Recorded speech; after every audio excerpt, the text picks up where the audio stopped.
What's up? Welcome back dito sa ating channel dito sa Mobs TV.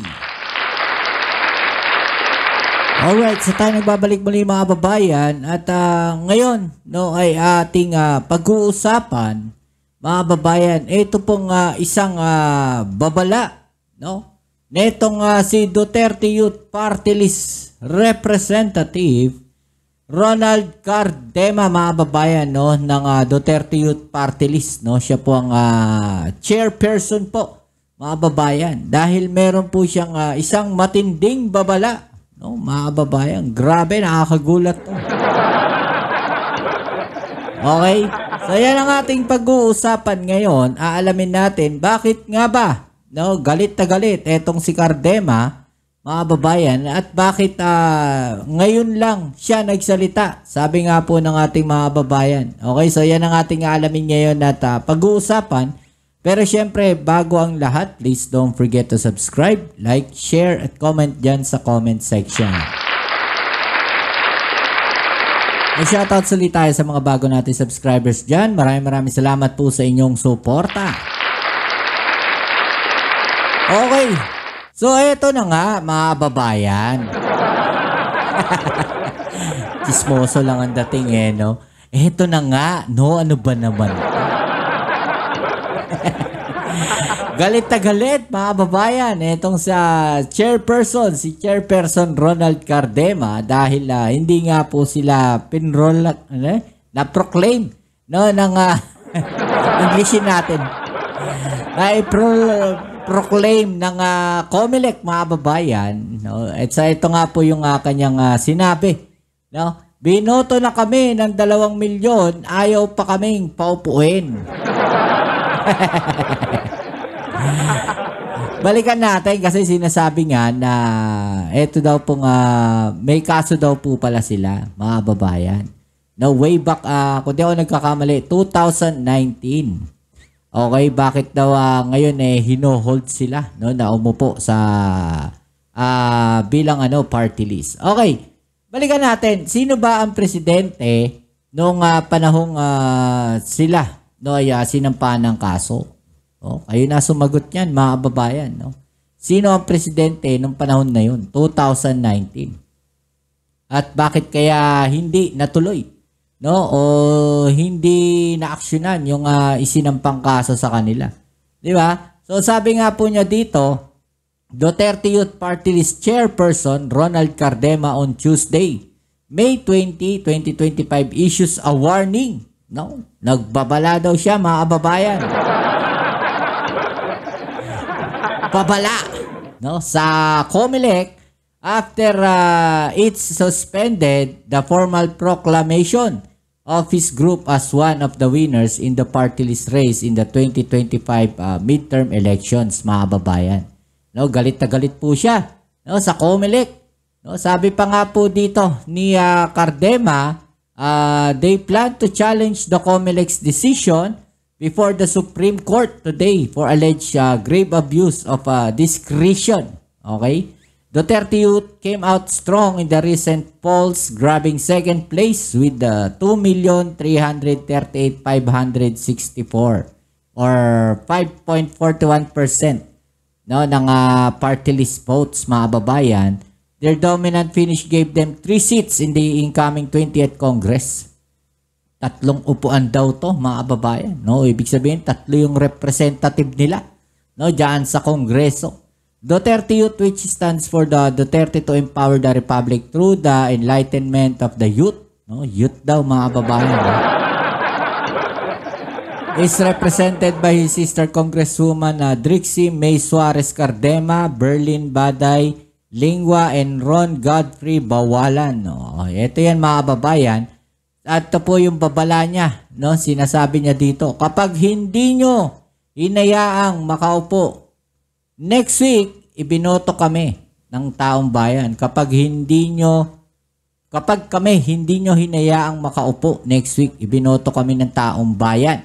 Sasabihin namin yung hindi sinasabi ng mga kongresista at ng mga dating kongresista kung paano nangungurakot ang mga tao sa gobyerno. Wala kaming pakialam kahit kami, mga kababayan, no? Matindi tong kanyang sinabi dito. At siguradong yung mga DDS dyan bibilib dito. Alam nyo, mga kababayan, ito lang masasabi ko dito, no? Napakasimple lang. Nakaupo kayo dati sa Kongreso, no? Bakit ngayon lang ninyo ilalantad yan? Kung totoo, no, na merong mga ganyan, ibig bang sabihin, nagtikong bibig lang kayo? Bakit? No? Bakit kaya, mga kababayan, sa palagay ninyo, hindi nila sinabi yan? No? Kung totoong merong ganyan, no, na nagkakaroon ng kurakot sa gobyerno, ito mga kongresista na to. No? Bakit hindi nila sinabi noon? Bakit ngayon lang? Pananakot ba yan? Pagbabanta ba yan? No? Diba? Yun yung malaking katanungan natin dyan eh. Bakit ngayong hindi kayo nakaupo, hindi kayo na-proklama no, ng COMELEC dahil sa inyong kaso, ganyan na yung inyong pagbabanta. No, ano sa palagay ninyo mga kababayan, bakit kaya? No, hindi nila sinabi yan noong mga panahon na sila nakaupo. Bakit hindi nila nilantad yan? No, nung panahon sila ay nandyan sa Kongreso. Malaking tanong natin dyan eh. Ano sa palagay ninyo mga kababayan? No? Meron bang itinatago? Meron bang pinagtatakpan? No? Ano sa palagay ninyo? Ito sabi dito ng ating mga kababayan. No? Tignan muna natin yung reactions. Okay, so meron ditong 98 mga kababayan na nag-heart at 464 na tinawanan lang. No, at 556 yung nag-thumbs up, mga kababayan. 'Di ba? So sabi nga dito ng mga netizens, no, ng mga kababayan natin, go lang Sir Cardema basta nasa kabutihan ka, marami ang susuporta sa iyo. Well, okay lang naman 'yon. No, pero sana dati pa nila sinabi 'yan. No, kung talagang concerned kayo at ayaw ninyo, no, ng mga ganyang korupsyon, diba? Dapat noon pa ninyo ginawa yan. Bakit ngayon nyo lang ginawa yan? Diba? Dapat nyo pa ginawa yan eh. O, ano sabi dito? Youth ka pa ba? Hindi, merong mga uupo talaga. Okay, so yung tanong ninyo na yan na youth ka pa ba? Siya lang yung chairperson ng Duterte Youth. Pero ang uupo po dyan, yung kapatid, no, na si Drixie May Suarez, 28 years old. Berlin Baday Lingua, 26 years old. And Ron Godfrey Bawalan, 26 years old din. Yan yung mga edad ng mga uupo, mga kababayan. Okay, sasabi pa rito, no? Wow, nanakot pa. Marami pala kayong alam.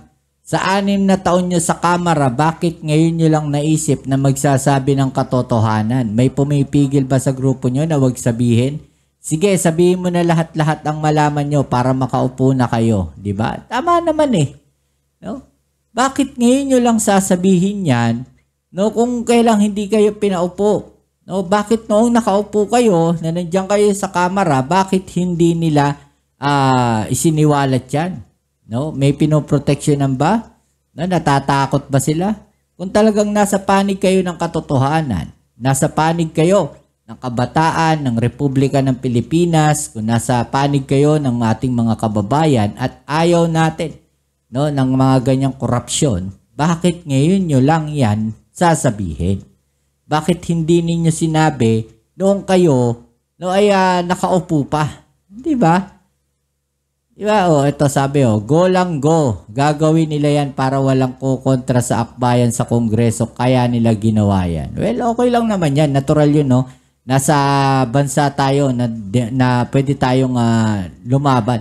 Diba, mga kababayan, pagka mali. Diba? Ito pa. Tingnan natin dito, mga kababayan, yung mga ng kababayan natin, no? Walk the talk. We will see. Sabi, meron pa dito, anay ka ng lipunan, ba't di ka pa uupuin para sa kabataan yan, hindi para sa gurang na katulad?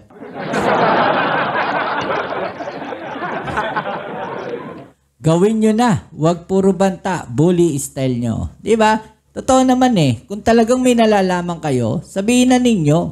No? Ilantad na ninyo, sabihin na ninyo. No? Para malaman na ng ating mga kababayan. Di ba? Mas maganda yun. No? Kaysa may ganitong pagbabanta pa. Di ba? Ano ibig sabihin nun? Pagka hindi kayo pinaupo, no? Ilalantad ninyo. Pagka pinaupo na kayo, hindi na ninyo sasabihin. Ganun ba? So, mawawala yung loyalty nyo. No, sa sambayan ng Pilipino. Well, mas okay yan, Cardema. No, Sir Cardema, kung talagang gusto ninyo, no, na malaman ng taong bayan, kahit nakaupo na kayo, ilantad ninyo yung korupsyon na yan. Mas bibilib ako sa inyo. Diba? Pero kung pagbabanta lang yan para makaupo kayo, tapos hindi nyo rin naman gagawin, well, hindi maganda. No, ipakita ninyo na sa sambayan ng Pilipino talaga. No, ang inyong panunumpa at ang inyong loyalty at hindi sa iilang tao lang. Okay, so kayo mga kababayan, anong masasabi nyo no, dito sa balita na to? Paki-comment po sa ibaba ang inyong mga opinion na natin yung pag-usapan. Alright? So yan muli, kita-kits tayo sa ating next video upload. Ito ang inyong Kuya Mobs dito sa Mobs TV. Peace. I'm out.